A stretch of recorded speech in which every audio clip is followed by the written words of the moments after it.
Part of making art is the in-person critique. Scale, atmosphere, perspective, and minuscule details are gained through live viewing.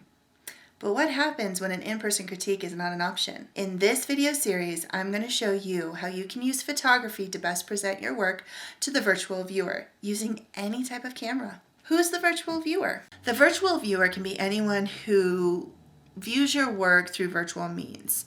Open call jurors, college applicant committees, critics, galleries, and let's hope, buyers. Your virtual representation is just as important as your in-person presentation, as it can lead to shows, residencies, master programs, and sales. Through virtual representation, you can take control of how your work is presented to fully capture the essence of your piece. Let's take a look at a 20th century sculptor who used photography to best present his work. Constantine Brancusi was a 20th century Romanian Cubist sculptor who used photography to capture the essence of his work. He believed that no one would be able to represent his work better than himself. By controlling three elements, scale, lighting, and perspective, Brancusi was able to add meaning to his sculptures in a way that only photography can bring. Here is a picture of Brancusi's sculpture, Bird in Space. The photograph was not taken by Brancusi. The soft lighting of the image combined with the black background brings out the sheen in the metal. In this image taken by Brancusi, through photography he emphasized the mere finish, and in his words captured the essence of flight. One of the benefits of an in-person critique is the ability to evaluate scale, usually in reference to one's own body. However, through photography, it can be tricky. Let's take a look at a couple of artists that do a really good job of representing scale through photography. Here is an image of a work titled Looking Up by Tom Friedman. There are a couple of elements in this photo alluding to the scale of the sculpture. First, the vanishing line is located towards the bottom of the photo, putting the viewer lower than half the sculpture. In a linear perspective drawing, the vanishing point is a spot on the horizon line to which the receding parallel lines diminish. It is what allows us to create drawings, paintings, and photos that have a three-dimensional look. How tall would you guess this sculpture is from this image? The trees in the background appear to be small, but in relation to the rest of this image, they seem to be in proportion. The figure takes up most of the photo, which helps make the sculpture feel tall. However, determining just how tall is still tricky. Here is another image of the sculpture in a different location. The house behind the sculpture creates a comparison to the figure. However, because of the angle of the photo and the house located further back than the sculpture, scale is alluded to, but still unclear. Now let's look at this last example. Same sculpture, but a better location that presents a comparison for scale. Here the sculpture again spans the image with the vanishing line towards the bottom of the image. The size of the sculpture is better understood through comparison to the cars, lampposts, and vertical lines of the buildings.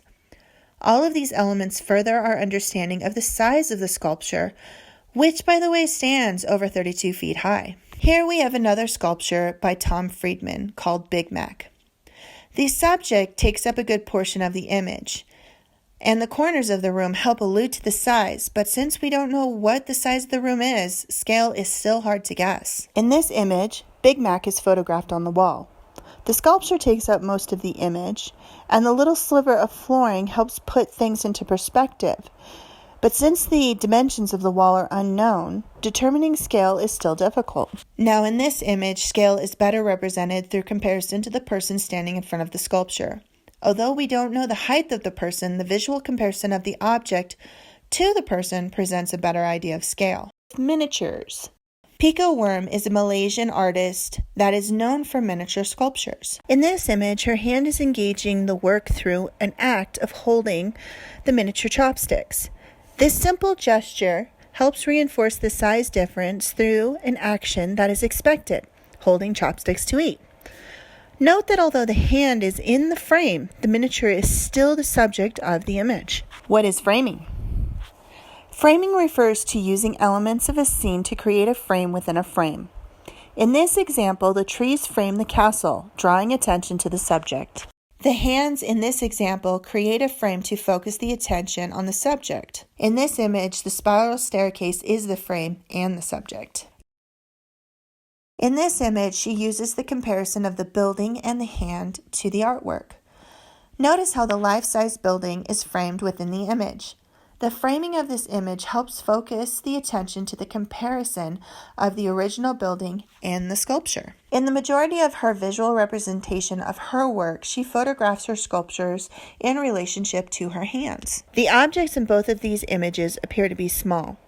However, the image of the hand wrapped around the chair creates an instant comparison between the object and the thumb. So one of the questions I get a lot of is, do I need a great camera to take a great photo? And the short answer is no. Any camera can be used to take a great photo. Don't feel restricted by the equipment that you have at hand. Cell phones are a great tool to use. The most important thing is to frame your work, consider scale, lighting, and perspective, and your images will complement your work. Here are some items around the home that you can use to show scale. Your cell phone, coffee cup, writing utensils, computer equipment. So when it comes time to photograph your work, start with identifying your subject. Frame it up nicely. Pair it with objects that help determine size. Play with angles to add to the composition.